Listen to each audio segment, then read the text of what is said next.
Hello friends, ఈరోజు మనం అయితే ఒక సింపుల్ టేస్టీ బెస్ట్ రెసిపీ అండి. తొందరగా కూడా అయిపోతుంది.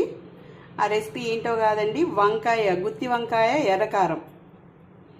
చాలా టేస్టీగా ఉంటుందండి, తొందరగా కూడా అయిపోతుంది. సో ఈరోజు ఈ వీడియోలో మనం ఆ డీటెయిల్స్ అన్ని చూద్దాం. ఈరోజు మనం గుత్తి వంకాయ ఎర్రకారం చేసుకుంటున్నామండి. దానికోసం ఇట్లాంటి చిన్నవి లేత వంకాయలు చూసి చక్కగా తెచ్చుకోండి. సైజ్ పెద్దగా ఉంటే మీకు ఫ్రై అవ్వడం అంతా డిఫరెంట్గా ఉంటుంది. ఉప్పు కారం కూడా తొందరగా పట్టదు. ఇట్లా చిన్నవి అయితే మీకు బాగుంటాయండి, టేస్ట్ కూడా. నేనైతే ఇలా 4 పీసెస్ లాగా కట్ చేసుకుని సాల్ట్ వేసుకుని వాటర్లో ఇలా సైడ్లో పెట్టేసుకున్నానండి రెడీగా. అవి ఫ్రై చేసుకోవడానికండి. తర్వాత మన గ్రేవీ ఎర్రకారం కావాలి కదా, దానికి కావాల్సిన ఇంగ్రీడియంట్స్: పెద్ద ఉల్లిపాయ ముక్కలుగా కట్ చేసి పెట్టుకున్నానండి, ఎండుమిరపకాయలు, కొద్దిగా చింతపండు, ఉప్పు, వెల్లుల్లి, జీలకర్ర కొద్దిగా. ముందుగా మనం బాండీలో ఆయిల్ పోసి స్టవ్ మీద పెట్టుకొని వేడి చేసుకుందామండి.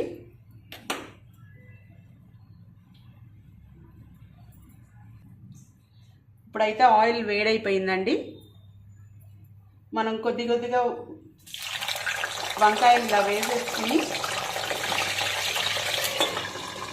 ఫ్రై చేసేసుకున్నాము. ఫస్ట్ అయితే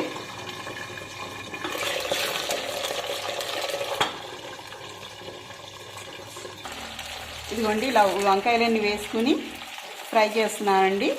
కొద్దిగా నూనె సరిపోతుంది. ఇవన్నీ మూత పెట్టుకుంటే, తక్కువ నూనె వేసుకున్నాం కాబట్టి అలా మూత పెట్టుకుంటే తొందరగా మగ్గిపోతాయి. ఈలోపు మనం ఎర్రకారం కావాల్సిన గ్రేవీని రెడీ చేసుకుందాం. గ్రేవీకి మిక్సీ జార్లో ఎండుమిరపకాయలు, జీలకర్ర, వెల్లుల్లి రెబ్బలు, చింతపండు, ఉప్పు, మనం ఇందాక కట్ చేసి పెట్టుకున్నాం కదండి పెద్ద ఉల్లిపాయ ముక్కలు, ఇవన్నీ వేసి మెత్తగా మిక్సీ పట్టుకోవాలండి. ఇదిగోండి, ఇట్లా సాఫ్ట్గా మంచి పేస్ట్ చేసుకోవాలండి. మనకి ఎర్రకారం గ్రేవీకి కావాల్సిన పేస్ట్ రెడీ అయిపోయింది. సాల్ట్ మనం చూసి అడ్జస్ట్ చేసుకోండి. కారమైనా కూడా అంతే అండి. ఎండుమిర్చి ఇంత కొలత అనేముండదు. మిరపకాయల ఘాటును బట్టి, మీరు తినే స్పైస్ లెవెల్ని బట్టి మీరు చూసి అడ్జస్ట్ చేసుకోవడమే. గ్రేవీ ఎక్కువ చేసుకున్నందువల్ల కూడా మీకు ఇబ్బంది లేదండి. ఇన్ని వంకాయలకి ఎంత గ్రేవీ కావాలి ఇట్లా కూడా ఏమి ఇబ్బంది లేదు. మీకు గ్రేవీ ఎక్కువ చేసుకుని అది మిగిలినా కూడా అది ఇంకో విధంగా వాడుకోవచ్చు. నేను మీకు క్లియర్గా ఎక్స్ప్లెయిన్ చేస్తాను. చాలా ఈజీగా ఉంటుంది, చాలా టేస్టీగా కూడా ఉంటుంది. మధ్యలో మనం వంకాయలు కూడా ఇట్లా చూసి మిక్స్ చేసుకుంటూ ఉండాలండి. ఆల్మోస్ట్ కుక్ అయిపోతున్నాయండి. ఇంకొక 2-3 మినిట్స్ పడుతుంది అంతే మనకి వంకాయలు ఫ్రై అవ్వడానికి. ఈలోపు మన గ్రేవీ పేస్ట్ కూడా రెడీ చేసేసుకున్నాం కదండి. ఇది ఫ్రై అవ్వగానే మనం ఆ గ్రేవీ ఇదే ఆయిల్లో, ఇదే బాండీలో మనం వేసి ఫ్రై చేసుకుని బాగా మగ్గనించుకుంటే ఆల్మోస్ట్ మన రెసిపీ అంతా రెడీ అయిపోతుందండి. చూసారు కదండి, చక్కగా ఫ్రై అయిపోయినాయి వంకాయలు అయితే. ఇవైతే చూసారు చక్కగా ఫ్లవర్ లాగా ఇలా విచ్చుకున్నాయి. మనకు తెలిసిపోతుందండి అవి ఫ్రై అయ్యాయని. మరీ ఎక్కువ డీప్ ఫ్రై చేసినట్టు కరకరలాడక్కర్లేదు. వంకాయ ఉడికితే సరిపోతుందండి మనకి. ఇదిగోండి, ఫ్రై అయిన వంకాయలన్నీ ఇట్లా నేను ఒక బౌల్లోకి తీసి పెట్టుకున్నాను.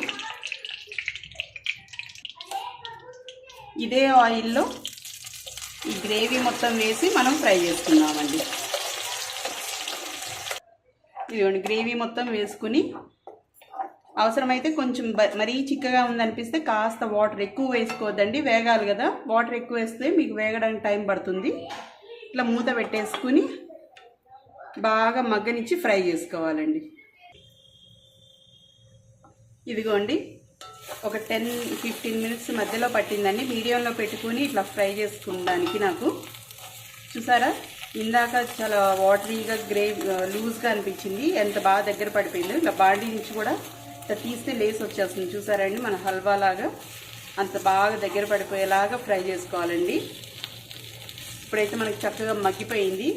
ఉప్పు కారం మనం ముందే మిక్సీ పట్టుకున్నప్పుడు టేస్ట్ చూసుకున్నాం కాబట్టి పెద్దగా చేంజెస్ ఏమి ఉండవండి. మీకు ఏమైనా డౌట్ ఉంటే కనుక ఒకసారి చెక్ చేసి అడ్జస్ట్ చేసుకుందాము. నాకైతే కాస్త సాల్ట్ తగ్గిందండి, అందుకని లైట్గా వేసుకుని మిక్స్ చేసుకుంటున్నాను. ఇవి కొంతమంది ఇట్లా గట్టిగా ఇష్టపడతారు, మాకు ఇంట్లో కొంచెం లూజ్గా ఇష్టపడతారు. యాక్చువల్గా అయితే చాలా ఆయిల్ పడుతుందండి ఈ రెసిపీకి. నేను చాలా తక్కువ ఆయిల్తో ఇలా ఇనప వాంటిలో చేయడం వల్ల తక్కువ ఆయిల్తో నేను చేసుకోగలుగుతున్నాను. మనకు కాస్త ఆయిల్ పర్వాలేదు అనుకుంటే కనుక ఇంకాస్త యాడ్ చేసుకోవచ్చు. లేదంటే కనుక మనకి ఇట్లా బాగా దగ్గర పడిపోయాక కొంచెం వాటర్ అట్లా యాడ్ చేసేసుకోవచ్చు మనం అండి. ఇప్పుడు చూసారా ఇట్లా మంచి గ్రేవీ లాగా వస్తుందో, లూజ్ గ్రేవీ. దీన్ని బట్టి మన కన్సిస్టెన్సీ అనేది మన టేస్ట్ని బట్టి మన ఇంట్రెస్ట్ని బట్టి అడ్జస్ట్ చేసుకోవచ్చు అండి. ఇట్లాగే ఉండాలి అనేది ఏమి ఉండదు ఈ రెసిపీకి, ఒక్కొక్కళ్ళు ఒక్కోలాగా ఇష్టపడుతుంటారు. ఇదిగోండి మనకు కావాల్సిన కన్సిస్టెన్సీలోకి తీసుకొచ్చుకున్నాక గ్రేవీని మనం ముందుగా ఫ్రై చేసి పెట్టుకున్న వంకాయలు ఉన్నాయి కదండి, అవన్నీ గ్రేవీలో వేసి ఇట్లా మిక్స్ చేసేసుకుని ఒక్క 5 నిమిషాలు సిమ్లో పెట్టి మగ్గించుకుందామండి. అప్పుడు ఉప్పు కారం అంతా కూడా ఆ టేస్ట్ అంతా వంకాయలకి మంచిగా పడుతుంది, మనకి టేస్ట్ బాగుంటుంది వంకాయ తింటున్నప్పుడు. మనకు అది 5 నిమిషాలు మగ్గాలని పెట్టుకున్నాం కదండి వంకాయలు వేసుకుని, ఈలోపు మనం తాలింపు రెడీ చేసేసుకుందాం. ఫస్ట్ వేడి నూనెలో ఆవాలు వేసుకున్నామండి. తర్వాత కొద్దిగా పచ్చిశనగపప్పు,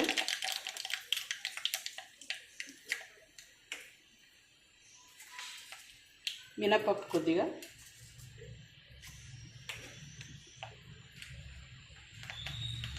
జీలకర్ర,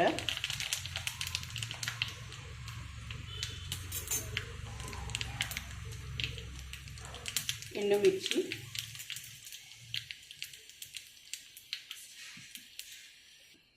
ఈ తాలింపు అంతా వేగిపోయాకండి కరివేపాకు, కొద్దిగా ఇంగువ. ఇప్పుడు ఈ తాలింపు మొత్తాన్ని మనకి మగ్గుతుంది కదండి ఈ గ్రేవీ కర్రీలో వేసేసుకొని